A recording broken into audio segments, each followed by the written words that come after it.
AI 기반 공시 뉴스를 분석하는 시간입니다. 도움 말씀에 타키온 뉴스 조우진 대표와 함께합니다. 대표님, 안녕하십니까? 어서 오세요. 안녕하세요. 자, 오늘은 어떤 공시와 뉴스가 올라와 있을지 먼저 화면으로 확인해 보겠습니다.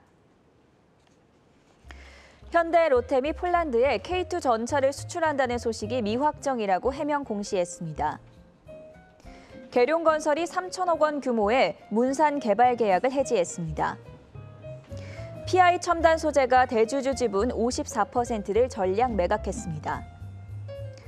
코인테크가 330억 규모의 공정 자동화 시스템 계약을 체결했습니다.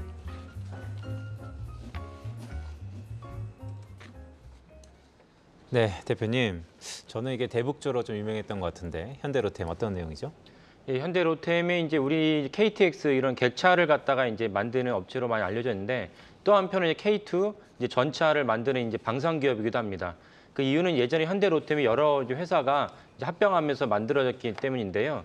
현대로템이 이제 어제부터 오늘 아침에 이래가지고 언론에서 파이낸셜 뉴스에서 그 폴란드의 K2 전차를 수출할 것 같다라는 이제 기사가 나왔습니다. 그래서 이렇게 주가에 중요한 영향을 끼치는 기사가 나오면은 그 거래소는 이제 해당 상장사에다가 조회하게 됩니다. 진위 여부를 조회하게 되고 그래서 하루 이전에 이제 발표를 해야 되는데 현대로템이 즉각 이제 오늘 오전에 이제 미확정이라고 이제 제목을 달았지만 실제 내용을 보면은 만약에 기사가 사실이 아니라면 기각을 합니다. 근데 현대로템은 미확정. 이라고 발표를 했습니다. 그러니까 논의 중인데 이제 확정 안 됐다 그런 뜻이죠. 그래서 사실은 폴란드의 전차를 수출한다는 얘기는 이미 1분기부터 있었습니다. 그 1분기부터 있었고 또 폴란드뿐만 아니라 노르웨이도 전차 수출을 논의 중인데요. 그 이유는 무엇이냐면 이렇게 양 국가에서 EU에 이제 관련된 국가에서 이제 현대로템의 K2 전차를 갖다가 수입하려는 이유는 그 러시아의 우크라이나 그 침공 사태 때문입니다. 러시아가 우크라이나를 침공하니까 인근에 있는 국가들 입장에서는 국방비를 올려야겠다는 그런 절박한 마음이 생겼습니다.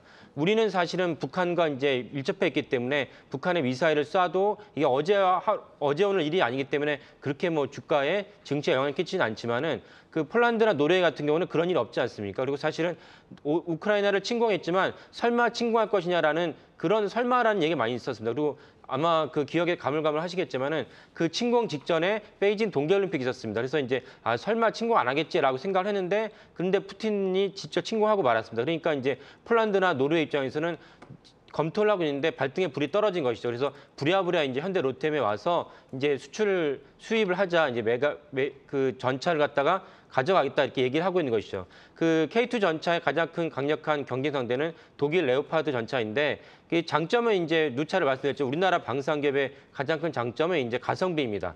다른 국가보다 훨씬 저렴하면서 성능은 뒤지지 않는 이제 그런 장점이 있고요. 또 하나는 폴란드가 노르웨이 경간에 발등에 불이 떨어졌는데 필요하니까 빨리 전차를 달라. 근데 전차가 승용차도 아니기 때문에 한 대 한 대 맞는데 시간이 걸리지 않습니까? 그래서 이런 우리가 요청에 따라서 즉각적으로 이제 대응할 수 있는 즉각적으로 생산해서 납품할 수 있는 곳을 찾다 보면은 그 독일의 레오파드 전차보다는 K2 그 현대로템의 K2 전차가 더 우월하다 이런 맥락입니다. 그래서 어저께 이제 기사가 나오고 오늘 현대로템이 즉각적으로 이제 공시를 했는데 추후 지켜보시면 될 것 같고 아까 말씀드린 이런 환경 때문에 결국 이제 EU를 비롯한 많은 국가에서 이제 우리가 스스로 국방을 지키지 않으면은 큰일이 생길 수 있겠구나. 그러면 이제 어디서 이 전차를 갖다 가져올 것이냐. 그 현대로템의 K2 전차가 여러 가지 측면에서 미국 그다음에 독일과 맞물려서 3대 전차로 꼽히면서 가성비는 되게 좋은 전차이기 때문에 조만간 좋은 소식이 나오지 않을까 이렇게 전망을 하고 있습니다. 끝으로 이제 현대로템의 이제 그 지난 분기별로 영업 실적을 보면요.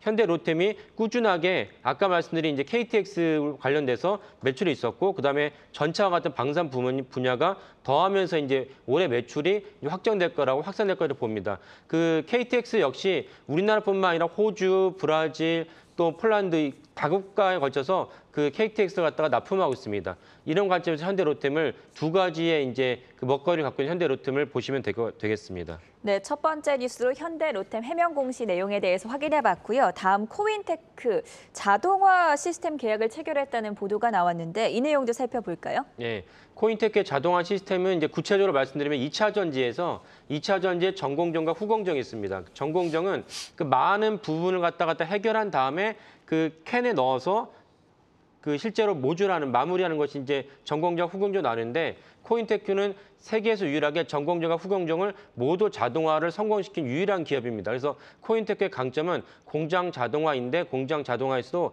2차 전지 분야의 공장 자동화에서 강점을 갖고 있는 기업입니다. 그래서 오늘 공시도 보면 330억 규모의 공장 자동화 시스템 계약했다 나와 있는데 구체적으로 보면은 2차 전지의 배터리 분야입니다. 그래서 2차 전지 배터리의 공장 자동화 시스템을 계약한 것인데 제가 누차를 말씀드렸지만은 2차 전지 배터리라는 거는 이제 시대가 열리고 있습니다. 마치 2000년에 닷컴이 시작하면서 우리가 상상도 못할 지금 인터넷이라는 게 우리 생활에 침투하지 않았습니까? 그렇듯이 이제 2차 전지와 자율주행제, 전기차는 이제 시작하고 있는 단계입니다. 따라서 우리나라 빅3라 할 수 있는 기업들이 그 배터리를 갖다 셀을 갖다가 생산해야 되고 생산한 셀을 갖다가 이제 완성차가 맡아서 이제 이거를 갖다가 그 장착하게 되는데 이제 이 시장이 커지고 있습니다. 이제 꽃을 피우고 있기 때문에 코인테크 역시 이 분야에 있어서 자동으로 그러니까 그 해당 분야가 2차 전지 분야가 이제 커지기 때문에 자동으로 매출이 이제 성장할 수밖에 없는 그런 이제 비즈니스 모델을 갖고 있습니다.